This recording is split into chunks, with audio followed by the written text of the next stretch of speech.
Bu, selamat pagi. Selamat pagi, Waalaikumsalam. Perkenalkan, nama saya Faizal. Saya dari program studi pendidikan bahasa Inggris Sekolah Tinggi Perguruan Tinggi Pendidikan Sahabat Langkat. Di sini saya akan melakukan wawancara atau sedikit berbincang-bincang dengan Ibu mengenai profesi keguruan. Apakah Ibu berkenan? Ya, Pak. Boleh. Langsung saja ya Bu, saya akan mengajukan beberapa pertanyaan mengenai profesi keguruan.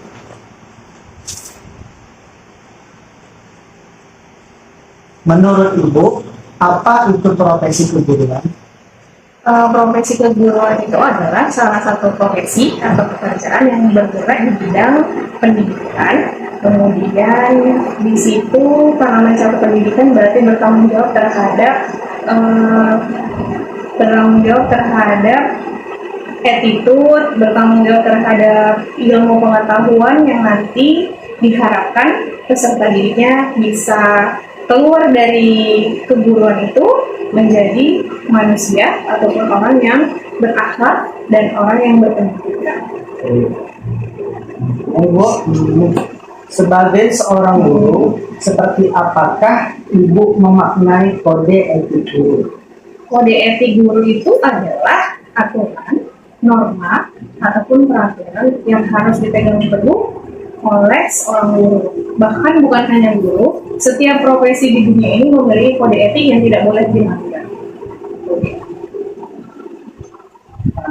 Bagaimana Ibu mempersiapkan materi sebelum proses belajar mengajar berlangsung? Nah, sebelum masuk ke proses belajar mengajar atau proses KBM di sekolah kelas, seorang guru itu harus mempersiapkan atribut keguruan. Salah satunya adalah silabus, RPP, program 1 tahun, dan program semester. Nah, di program semester dan di RPP itulah dipersiapkan rumus-rumus, langkah-langkah yang harus diajarkan ketika masuk di dalam kelas. Materi apa, bagaimana pelajaran yang akan disampaikan, bagaimana metode pembelajarannya, itu semua tercantum di dalam RPP.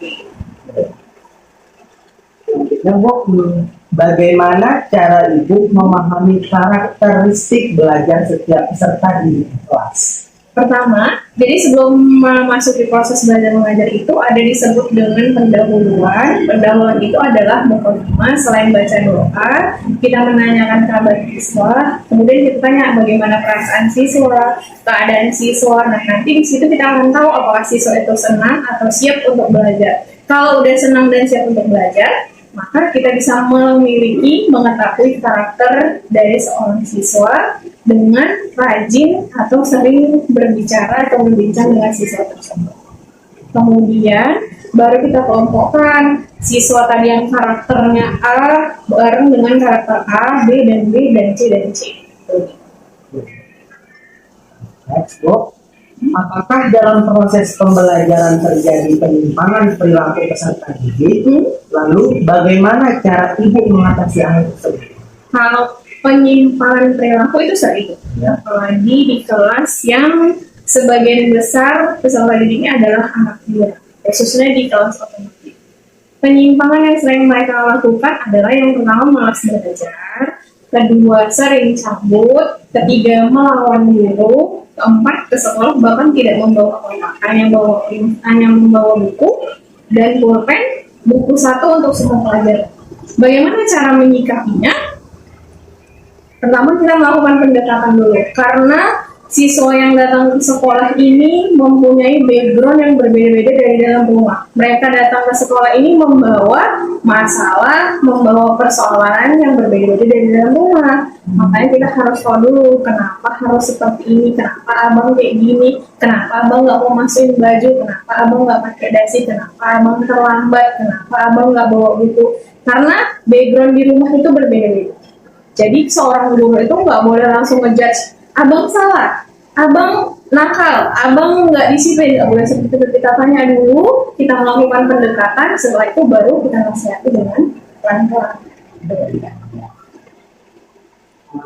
Bagaimana Ibu mengukur perkembangan peserta didik?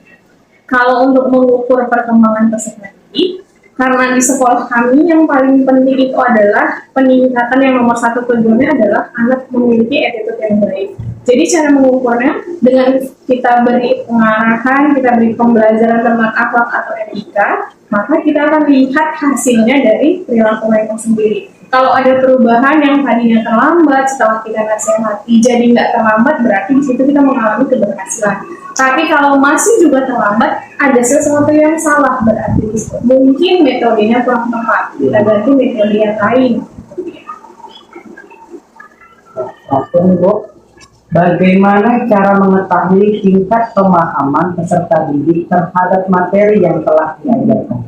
Kalau untuk mengetahui tingkat pemahaman terhadap materi yang diajarkan, biasanya metode yang digunakan itu sebelum belajar ada namanya pre-test dan post-test. Kalau pre-test itu tes yang kita berikan di awal sebelum pembelajaran dimulai. Jadi siswa itu misalnya belajar, kita kasih soal dulu, berapa nilainya? Misalnya nilainya 5. Kemudian baru guru tadi menerangkan. Setelah diterangkan, kita kasih lagi post-test. Dengan soal yang sama, kita lihat perkembangannya. Apakah mengalami kenaikan nilai dari sebelum dan sesudah? Kalau nilainya nambah, berarti ini murid memahami pelajaran.